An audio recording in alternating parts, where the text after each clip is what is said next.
China has outsmarted the entire watch industry, and no one saw it coming.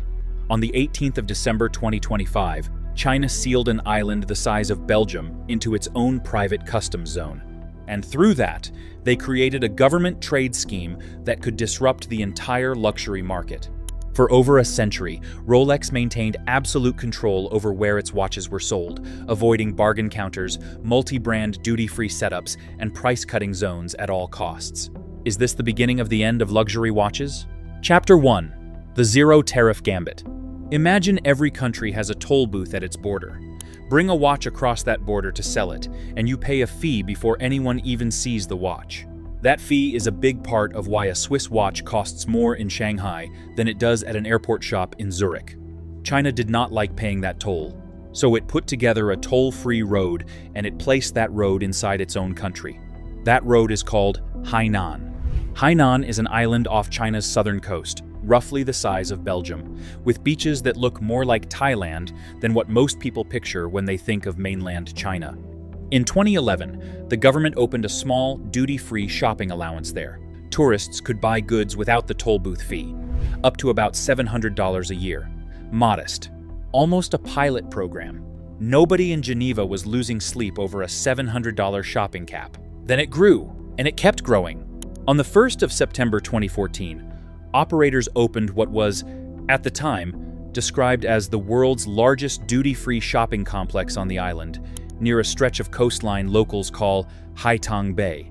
Thousands of shoppers poured through the doors on opening day alone, and the brand list read like a who's who of names that almost never touched a duty-free counter anywhere else on the Chinese mainland.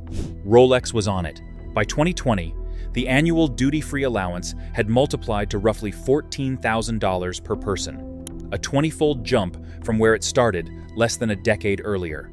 Watches and jewelry became categories tourists chased hardest, with savings that regularly ran 20 to 28% below mainland retail. That is not a rounding error. On a watch that costs $10,000 at full mainland price, 28% off is real money, enough to cover the flight, the hotel, and still walk away ahead. But the real move did not happen in 2011, and it did not happen in 2020 either. It happened on the 18th of December, 2025, when China finished sealing Hainan's entire coastline into a formal customs border, separate from the rest of the country. The policy has an almost bureaucratic name inside government documents: open first line, controlled second line. Here is what that actually means. The first line is the border between Hainan and the outside world. That line is now open. About 74% of everything crossing it from abroad enters completely tax-free. The second line is the border between Hainan and mainland China. That line stays controlled. Goods cannot simply walk off the island into Shanghai without the tax finally catching up to them, unless they have been reworked enough on the island to legally count as something new. Think about what that means for a tourist standing in a duty-free mall in Sanya. They are not smuggling anything. They are not exploiting some hidden loophole a lawyer found at 2 in the morning. They are shopping inside a zone the Chinese government designed on purpose, with the tax already subtracted, under rules written entirely by Beijing. No customs officer chasing them down. No black market contact required. Just a mall, a passport, a boarding pass showing they are leaving the island within the allowed window, and a receipt. There is one wrinkle worth knowing, because it shows how deliberately this system was designed, rather than thrown together. Hainan actually runs 2 duty-free lanes, side by side. A fast lane, called Buy and Collect, covers smaller items under about $3,000, things like cosmetics and clothing, and lets shoppers walk out with their purchase on the spot. Watches and jewelry are carved out of that fast lane entirely. They run through the standard, fuller duty-free process instead, the one built for higher value goods. That is not a loophole China forgot to close. It is a system built with enough precision to treat a lipstick and a submariner as 2 completely different categories of shopper behavior, and to price the policy around each one on purpose. That is the mechanism. And once the mechanism clicks, the next part makes uncomfortable sense. China did not ask Switzerland for a tariff discount. It did not sit across a negotiating table and haggle line by line the way most trade deals get made. It formed its own zone, wrote its own rules inside it, and let the world's luxury brands decide for themselves whether they want it in. They want it in. One name on that list will surprise you more than the rest, and it is not the one you would guess first. Hold on to that. Here's the part that took even industry watchers by surprise. The visitor numbers were never small. One flagship complex alone, the DFS Yalongbei project, was projected to draw as many as 18 million visitors a year once running at full capacity, a figure that would rival some entire country's annual tourism totals. And across the island as a whole, roughly 5.7 million people made an actual duty-free purchase in 2024 alone, according to customs data. Even with growth still uneven year to year, that is not a niche shopping trend. It is closer to a migration. So picture the scale for a second. Imagine millions of people a year walking through malls designed specifically to make luxury shopping legally cheaper than anywhere else on the mainland. Now imagine every one of those visits chipping away, one receipt at a time, at the old reason to ever leave China to buy a watch in the first place. And here's the detail that gets missed. This was never framed to the public as an attack on Switzerland, or on Hong Kong, or on anyone. Officially, it was tourism policy. Economic development for a province that used to rely mostly on rubber and rice. Nothing about it announced itself as a plan to reroute the watch industry's money. But intentions rarely matter as much as mechanisms, and the mechanism worked exactly the way a plan would have. That is the quiet punchline. Before a single brand moved a single counter, before a single Swiss executive boarded a single flight south to Sanya, China had already engineered the incentive. Everything after this was just brands doing the math and arriving at the same answer. Walk through one of these malls for a moment. Marble floors that stretch further than most airport terminals. Watch counters lined up under soft, even lighting. No crowd theater, no velvet rope, none of the waitlist performance a mainland boutique might put on for a single Daytona. Families with matching luggage tags moving between a cosmetics counter and a jewelry case, checking a phone for their flight time before the duty-free window closes. It does not look like a scheme.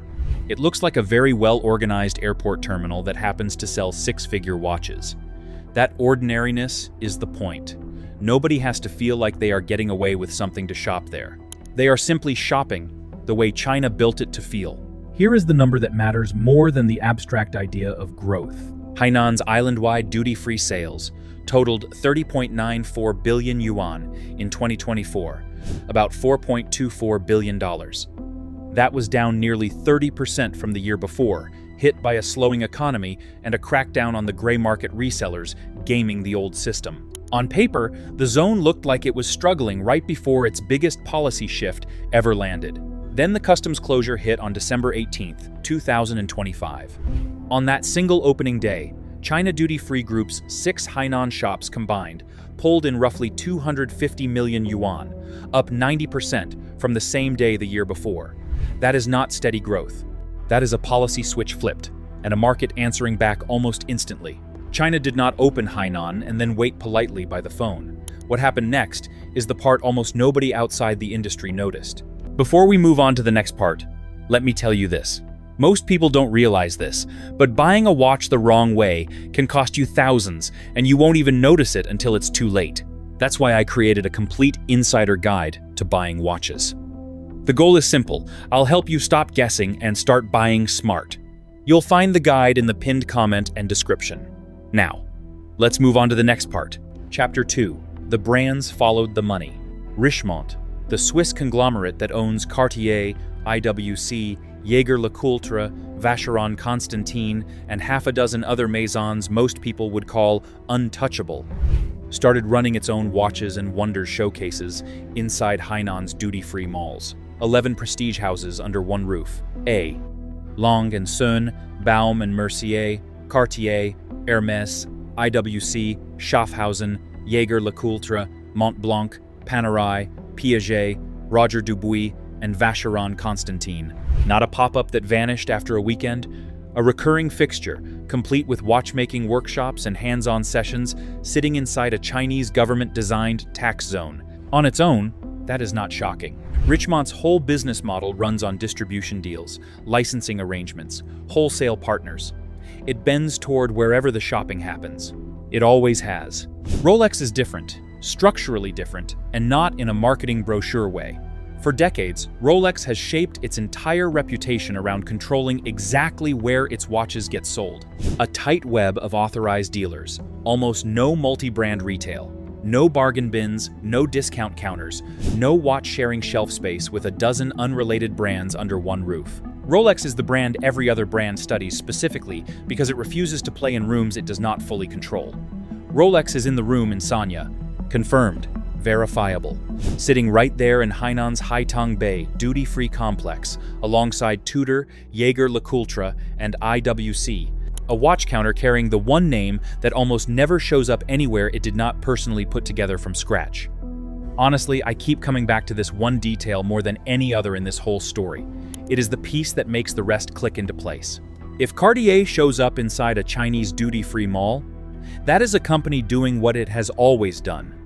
If Rolex shows up, that is a company bending a rule it has spent 100 years refusing to bend on China's terms, inside a zone China assembled without asking Geneva's permission first.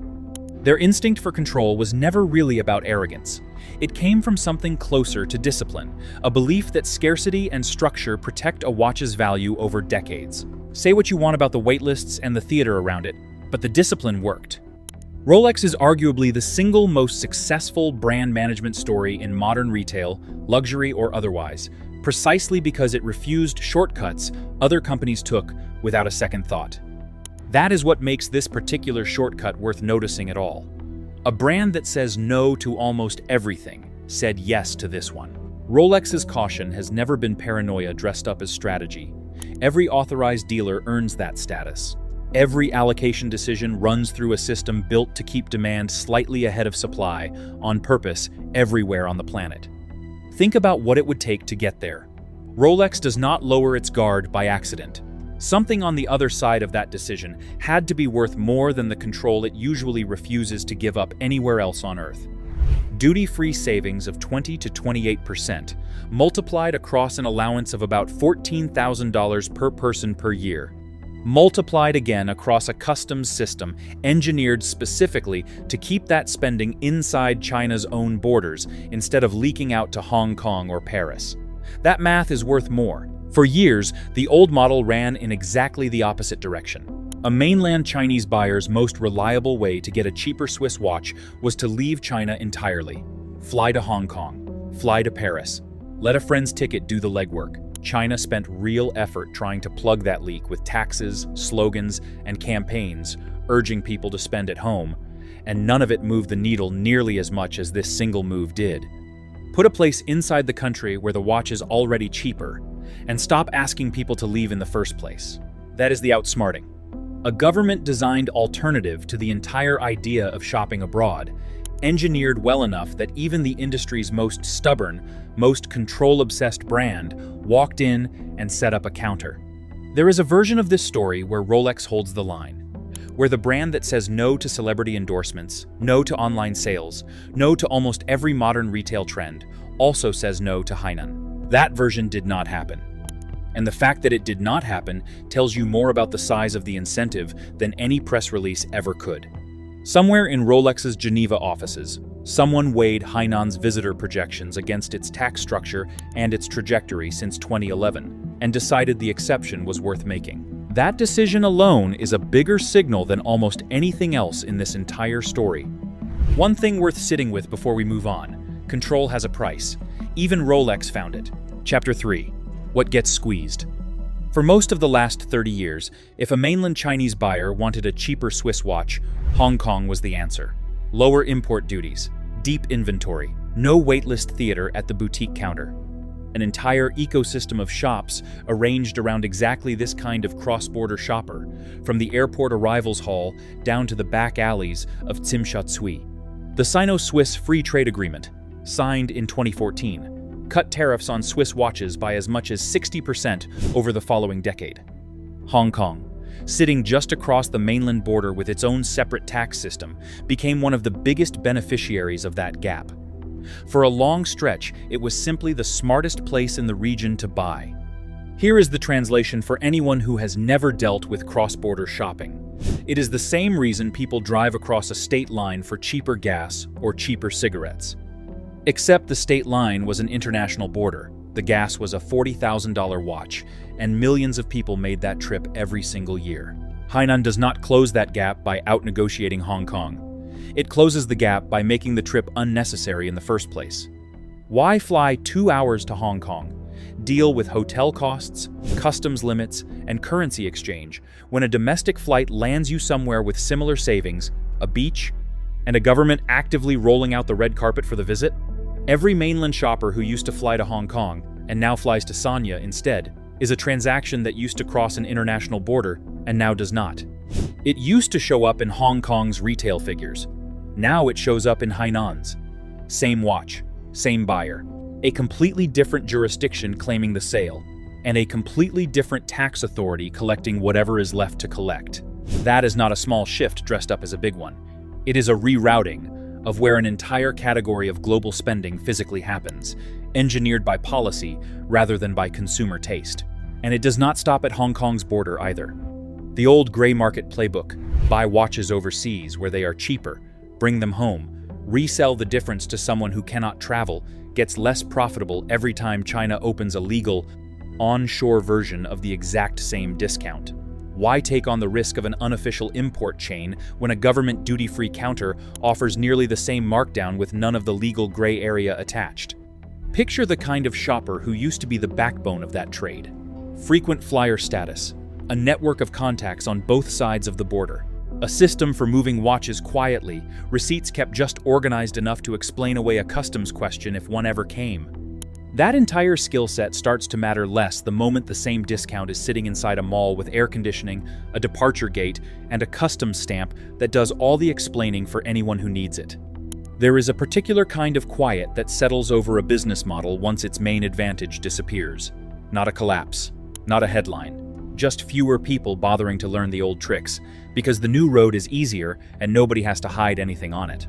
Because that is the real cost here, not a company going bankrupt, a whole layer of informal expertise built up over 3 decades, slowly losing its reason to exist. Somewhere in Kowloon, a shop that used to specialize in helping mainland buyers navigate the cross-border discount is probably renting out its window display to a phone case brand instead. Compare the two systems side by side, and the design choice gets sharper. Hong Kong's advantage was always geographic. Cross a border, pay less. Hainan's advantage is domestic by design, wrapped inside the same passport a shopper already carries. One requires an exit stamp. The other requires a boarding pass to an island that is still, on every map, unmistakably China. That distinction sounds small. It is not. A cross-border trip carries friction. Currency exchange, a foreign SIM card, the low hum of being somewhere unfamiliar. A domestic trip to a beach province carries almost none of that. Hainan did not just match Hong Kong's discount, it stripped out the friction that used to come with earning it. What's the last souvenir you brought home from a trip? Chapter 4, The Leverage. Zoom all the way out, and the size of what China actually put together stops looking like a shopping mall and starts looking like something else entirely. Every luxury watch brand on Earth spends its energy trying to control 2 things: what it makes and where it is allowed to sell it. Rolex, in particular, has shaped an entire identity around the second one, deciding exactly which stores earn the right to carry its watches, exactly how many, exactly where. China just proved it can override that control without ever touching the product itself. It did not ask Rolex to change its allocation strategy. It did not lobby Switzerland for a better trade deal. It formed a zone with its own customs rules, invited the world's watch industry to set up shop inside it, and let ordinary financial gravity pull the rest into place. 20 to 28% off, multiplied by millions of visitors, multiplied by a government that would rather that spending stay home. That pull is strong enough to move a brand that has spent a century refusing to be moved by almost anything. There is a metaphor that fits this better than most. This is not China negotiating a lower price at somebody else's market stall. This is China opening its own market next door, cheaper, cleaner, and closer to home, than simply waiting for the crowd to notice which door has the shorter line. Quiet detail worth sitting with. Hainan's customs closure did not arrive with a press conference built around watches. It arrived as a broader trade and tourism policy, filed under free trade port language, buried in documents about tariff line percentages and value-added processing thresholds. The watch industry was not the headline. It was one beneficiary among many, swept along by a policy shaped for a far bigger purpose. That is arguably the most telling part of the entire story. China was not sitting in a boardroom specifically outsmarting the watch industry. It designed a general-purpose tool for redirecting consumer spending back inside its own borders, and the watch industry simply happened to be standing in the blast radius, for once on the winning side of it. Every brand that followed Richemont and Rolex into that zone made the same quiet concession, whether anyone said it out loud or not. Better to compete on China's home turf under China's rules than to keep losing that spending to Hong Kong, to Paris, or to nowhere at all. That is not a business decision made from strength. It is a business decision made from arithmetic, the kind that does not care how many decades of tightly controlled distribution history a brand happens to be sitting on. And this keeps working in China's favor with every passing year, because the incentive was never a one-time bribe. It is structural. It sits inside customs law now, not inside a marketing campaign that could quietly disappear next quarter. There is a second-order effect worth naming here too, one that touches the waitlist itself. Part of Rolex's mystique for decades has come from artificial scarcity, limited allocation, a boutique manager deciding who gets called first, a customer building a purchase history over years just to earn the right to buy a steel sports watch at list price. Duty-free counters do not run on that logic. They run on volume and turnover, the same way any airport retailer does. Putting a Rolex counter inside a duty-free mall does not necessarily break the waitlist system elsewhere, but it does open a second, parallel channel that operates by entirely different rules in the same country under the same brand name.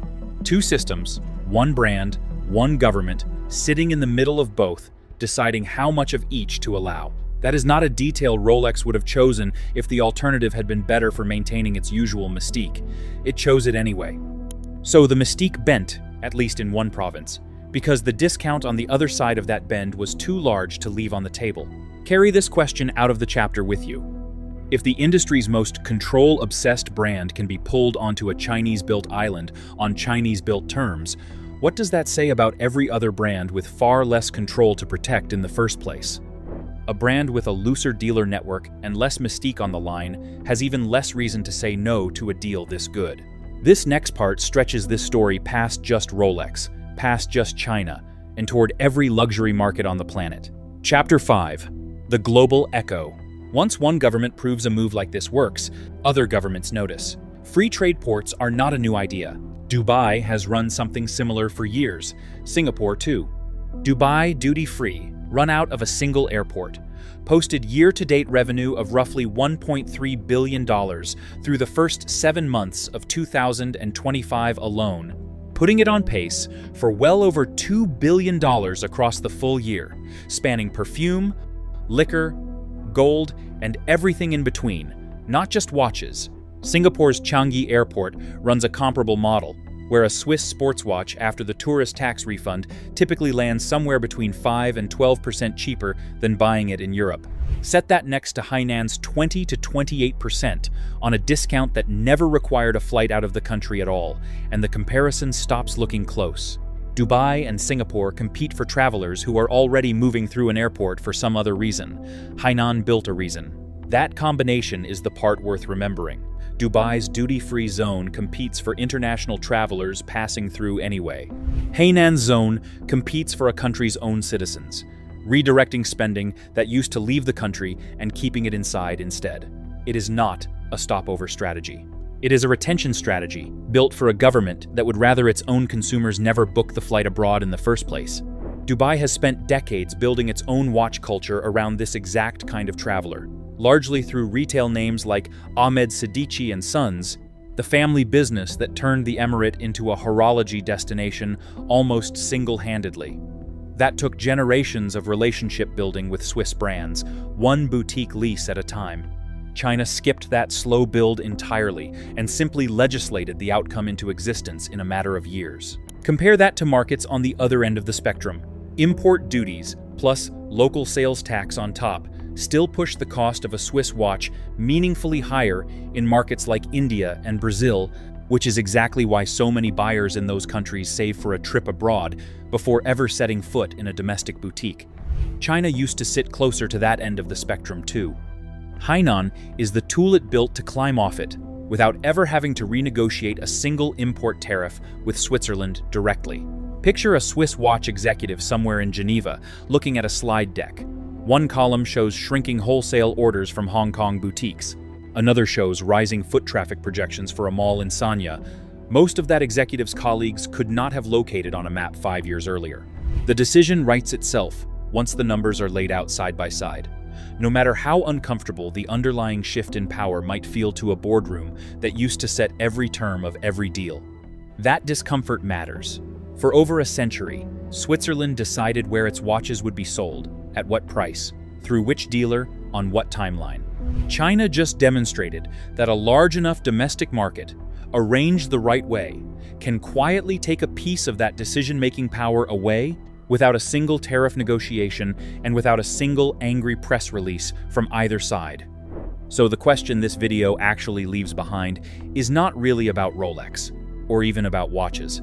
It is about leverage, and about which side of a trade relationship gets to build the room the negotiation happens in. For most of modern luxury retail's history, that room belonged to Switzerland, to Paris, to a handful of legacy capitals that set the rules everyone else followed. Hainan is the first serious sign that the room can move, not because China won an argument, because it stopped arguing and built the room instead, then let the industry walk in on its own 2 feet. A decade from now, business schools will probably teach this as a case study in soft economic leverage, how a government moved an entire category of global retail spending without firing a single tariff shot. But right now, in 2026, it is still mostly invisible to the people it affects most. Most of the shoppers walking through Sanya's malls have no idea they are living inside a case study. They just know the watch is cheaper here, and that is usually all it takes. So, before we close this video out, let me know what you think. Do you think China is outsmarting the market? Should Switzerland move against Chinese products too? Let me know in the comments.